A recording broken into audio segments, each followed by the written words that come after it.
Bismillahirrahmanirrahim. Assalamualaikum warahmatullahi wabarakatuh. Apa kabar teman-teman semuanya?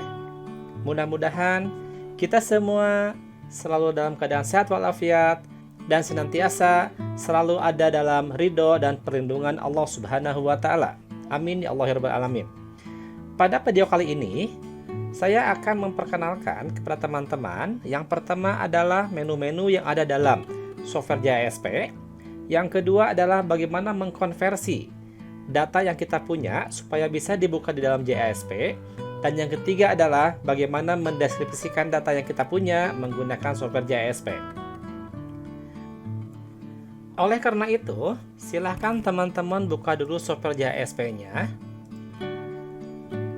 Ini adalah tampilan utama software JASP. Menu utama dari software ini berada di sebelah kiri atas, ditandai dengan garis 3 berwarna biru. Perlu teman-teman ketahui, di dalam JASP di sini tidak ada menu untuk input data. Oleh karena itu, ketika teman-teman klik menu utamanya, di situ hanya ada tersedia fasilitas untuk open data saja. Jadi, data yang bisa dibuka di JASP itu diperoleh dari data menggunakan software yang lain. Bagaimana cara membuka datanya? Teman-teman klik open, pilih komputer, kemudian browse. Di sini, di dalam JASP, tidak semua file bisa dibuka oleh software ini. Yang bisa dibuka oleh JASP adalah file-file yang berekstension CSV, TXT, TSP, SAP, dan yang lainnya sesuai dengan yang teman-teman lihat di sini. Jadi sekali lagi, teman-teman tidak bisa membuka sembarang data, sesuaikan dengan ekstensi yang memang bisa dibuka oleh JASP. Di sini ada CSV dan TXT, ini adalah extension yang teman-teman punya ketika teman-teman berhadapan dengan Excel. Artinya apa? Artinya, dari data Excel tersebut, teman-teman harus merubah jenis extensionnya atau tipenya menggunakan tipe CSV atau TXT. Kemudian SAP di sini adalah ketika teman-teman mempunyai data di SPSS. Ini yang biasa kita gunakan di dalam JASP. Meskipun di sini mempunyai ekstensi yang lainnya, teman-teman tinggal disesuaikan saja dengan tipe dari masing-masing software yang teman-teman punya. Kemudian, menu berikutnya yaitu menu analisis yang disediakan oleh JASP. Yang pertama adalah deskriptif, t-test, ANOVA, mix model, regresi, frekuensi, dan faktor. Di sini warnanya masih abu-abu atau tidak pekat dikarenakan kita belum mempunyai data. Nanti ketika sudah punya data, maka menu-menu analisis yang ada di JASP ini akan berwarna pekat. Itu adalah menu-menu yang ada di JASP yang mungkin nanti akan teman-teman pergunakan untuk olah data. Yang berikutnya adalah bagaimana mengkonversi dari file yang lain atau dari software yang lain sehingga bisa dibuka oleh software JASP. Misalkan saja saya punya data Excel. Di sini saya punya data deskripsi. Ini masih ekstensinya Excel. Nah, supaya bisa nanti dibuka di dalam JASP, maka teman-teman harus merubah dulu tipe datanya atau ekstensinya. Dengan cara klik file, pilih save as, kemudian pilih folder yang akan nanti teman-teman simpan file tersebut. Save as type-nya ganti dengan CSV atau comma delimited. Dikarenakan JASP bisa membuka tipe data yang CSV. Dengan namanya tetap sama, data deskriptif, tetapi save as type-nya adalah CSV, bukan lagi Excel workbook. Kalau sudah, teman-teman tinggal klik save. Kemudian yes, artinya file ini sudah teman-teman konversikan ke tipenya adalah CSV. Teman-teman bisa lihat dari sini bahwa kita punya dua file sama-sama data deskriptif. Yang pertama adalah Excel workbook, dia berupa Excel. Yang kedua adalah Microsoft Excel, Spread Value File. Artinya ini adalah ekstensinya CSV. Sehingga file ini bisa kita buka di software JASP. Itu adalah cara untuk mengkonversi file ketika teman-teman menggunakan data Excel. Bagaimana teman-teman, mudah bukan untuk mengkonversinya? Berikutnya adalah kita akan masuk ke bagian yang ketiga, yaitu statistik deskriptif menggunakan JASP. Langkah yang pertama adalah teman-teman harus buka dulu file yang tadi dengan cara klik main menunya atau menu utamanya, pilih open, kemudian pilih komputer, kemudian pilih browse. Pilih file yang sudah tadi kita konversikan, yaitu data deskriptif. Di sini yang muncul adalah hanya tipe untuk CSV saja. Kemudian klik open atau buka, maka kita sudah masuk ke bagian software JASP. Ini adalah data yang ditampilkan oleh JASP. Terlihat menu-menu analisisnya sudah pekat. Ada deskriptif, t-test, ANOVA, mix model, regresi, frekuensi, dan faktor. Tentunya menu-menu ini harus teman-teman sesuaikan dengan jenis analisis apa yang akan nanti teman-teman gunakan. Pada kesempatan ini saya akan mencoba menggunakan deskriptif terlebih dahulu. Misalkan saja, ketika teman-teman akan mendeskripsikan suatu data, teman-teman akan bertemu dengan ukuran-ukuran statistika, di mana ukuran-ukuran tersebut dapat kita golongkan menjadi ukuran pemusatan, ukuran penyebaran, ukuran letak, dan juga bagaimana bentuk distribusinya. JASP bisa mengakomodir semuanya dengan cara teman-teman klik deskriptif. Kemudian di sini variabel apa yang akan teman-teman analisis? Dikarenakan nanti yang akan teman-teman analisis adalah mempunyai ukuran-ukuran tentang pemusatan, penyebaran, dan juga letaknya, maka biasanya variabelnya adalah variabel yang mempunyai skala pengukuran, interval, ataupun rasio. Dalam kasus ini, yang mempunyai pengukuran interval atau rasio ditandai dengan gambar penggaris seperti ini. Jadi di sini kita punya tinggi badan dan berat badan. Tinggi badan misalnya kita pindahkan ke variabel, maka dengan sendirinya otomatis hasilnya akan terlihat bahwa data yang kita punya itu ada 92, di mana tidak ada data yang hilang. Rata-ratanya ada 160,788. Simpangan bakunya, minimum dan maksimumnya otomatis sudah langsung ada di dalam hasil analisisnya. Kalau kita menggunakan dua variabel, maka tinggal langsung teman-teman pindahkan tinggi dan berat badan.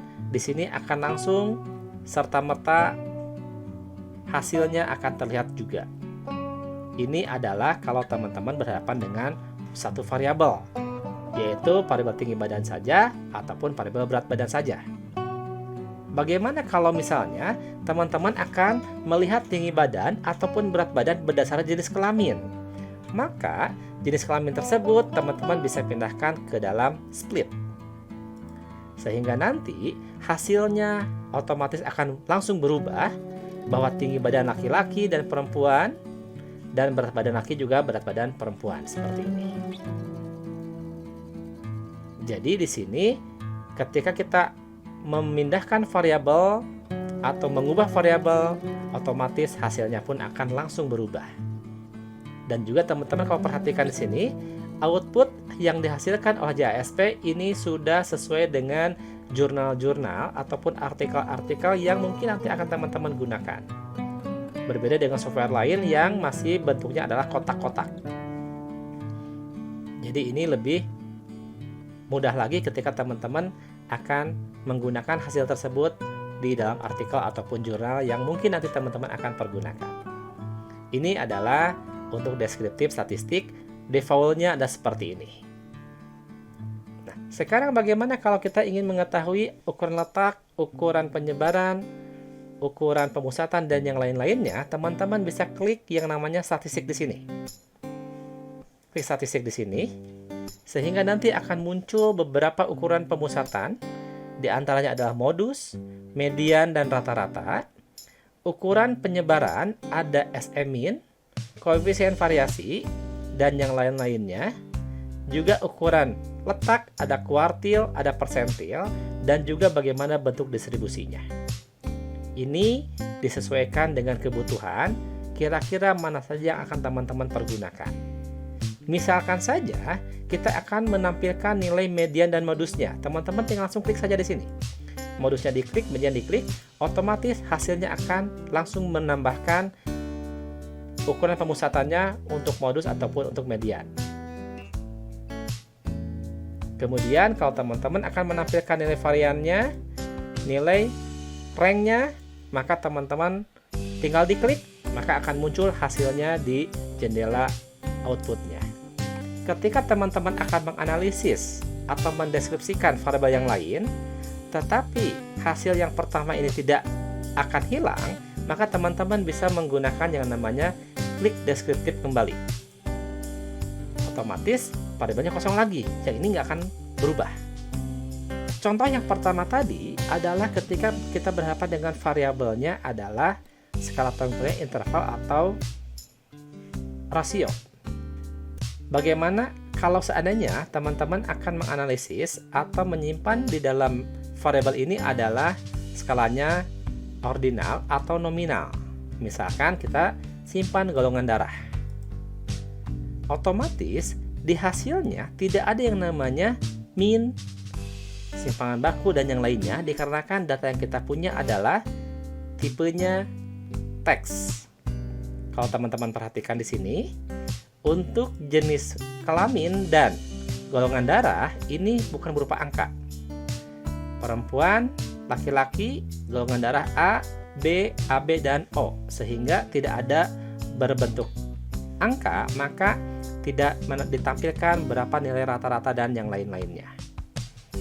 Kalau teman-teman berhadapan dengan data tersebut, maka teman-teman bisa menggunakan atau bisa menampilkan tabel frekuensinya dengan cara klik tabel frekuensinya. Otomatis nanti akan muncul dengan sendirinya bentuk tabel frekuensinya. Di sini dari 92 orang tersebut yang bergolongan darah A ada 26 orang, sekian persen, AB 3 orang sekian persen, dan seterusnya. Ini kalau teman-teman menggunakan datanya adalah skala pengukurannya ordinal atau nominal, atau biasa disebut dengan data kategori.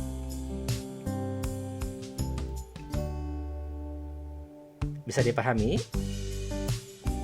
Oke. Bagaimana kalau teman-teman akan membuat plot? Ya, kita buka output yang baru.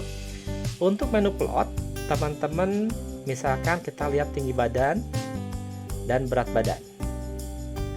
Kemudian kita klik plotnya. Di sini disediakan beberapa jenis plot oleh JASP. Yang pertama box plot, scatter plot, dan basic plot. Kalau teman-teman klik box plot, maka akan secara otomatis selain muncul deskripsi statistiknya atau di sini ukuran-ukuran yang tadi ada di menu statistik, bisa juga ditampilkan bagaimana bentuk box plotnya. Box plot di sini atau diagram kotak garis di sini, teman-teman bisa mengetahui bagaimana bentuk distribusi yang kita miliki berdasarkan data yang kita punya. Untuk tinggi badan dan berat badan mempunyai hasil yang berbeda. Di sini terlihat bahwa untuk tinggi badan dia cenderung mengikuti distribusi normal, sedangkan untuk berat badan di sini cenderung tidak normal. Dan untuk berat badan di sini mempunyai yang namanya nilai outlier atau nilai pencilan. Ditandai dengan ada titik-titik di atas garis ini. Mungkin teman-teman sudah pernah pelajari juga bagaimana cara membaca box plot. Ini ada nilai minimum, ini nilai maksimum, ini kuartil 1, ini kuartil 2, ini kuartil 3. Sedangkan ini disebut dengan garis whisker. Ini pun sama, ini nilai minimum, ini nilai maksimum, ini adalah garis whisker yang dianjurkan. Dikarenakan ada titik yang meliputi garis whisker, maka dia dianggap sebagai pencilan atau outlier. Ini kalau kita bicara mengenai box plot. Kalau ingin mengetahui kira-kira nilai berapa aja sih yang merupakan pencilan, teman-teman bisa klik yang namanya label outlier. Terlihat di situ bahwa yang mempunyai pencilan adalah pengamatan ke-37, pengamatan ke-60, 50, dan 67. Silahkan nanti teman-teman eksplor saja, sesuaikan dengan kebutuhan, kira-kira mana yang sesuai dengan analisis yang akan teman-teman gunakan. Kemudian kita lihat juga scatter plotnya. Scatter plot di sini harus melibatkan dua variabel. Dikarenakan kita mempunyai dua variabel, yaitu tinggi badan dan berat badan, maka scatter plot bisa kita gunakan. Ini adalah scatter plotnya. Default seperti ini, supaya tidak terlihat grafik di atas ataupun di sebelah kanannya, maka kita nonkan saja di sini.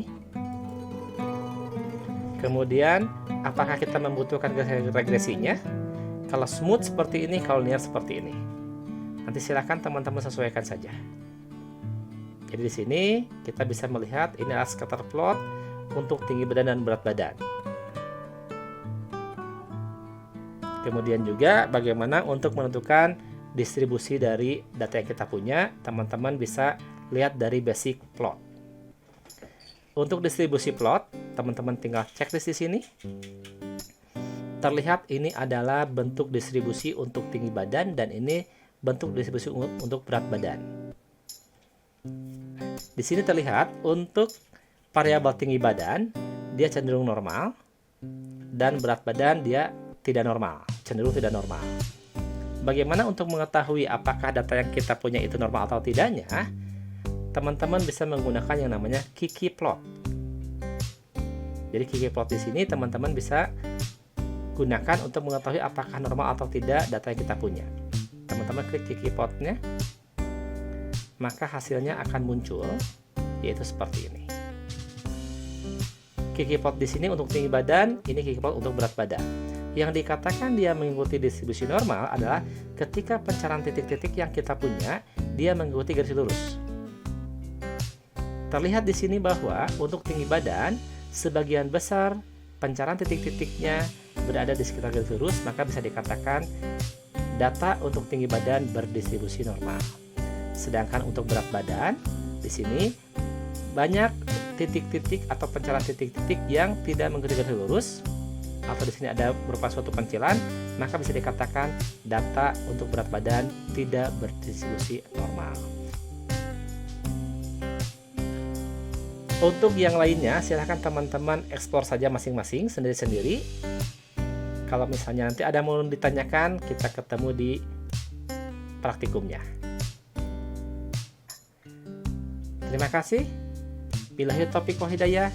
Wassalamualaikum warahmatullahi wabarakatuh.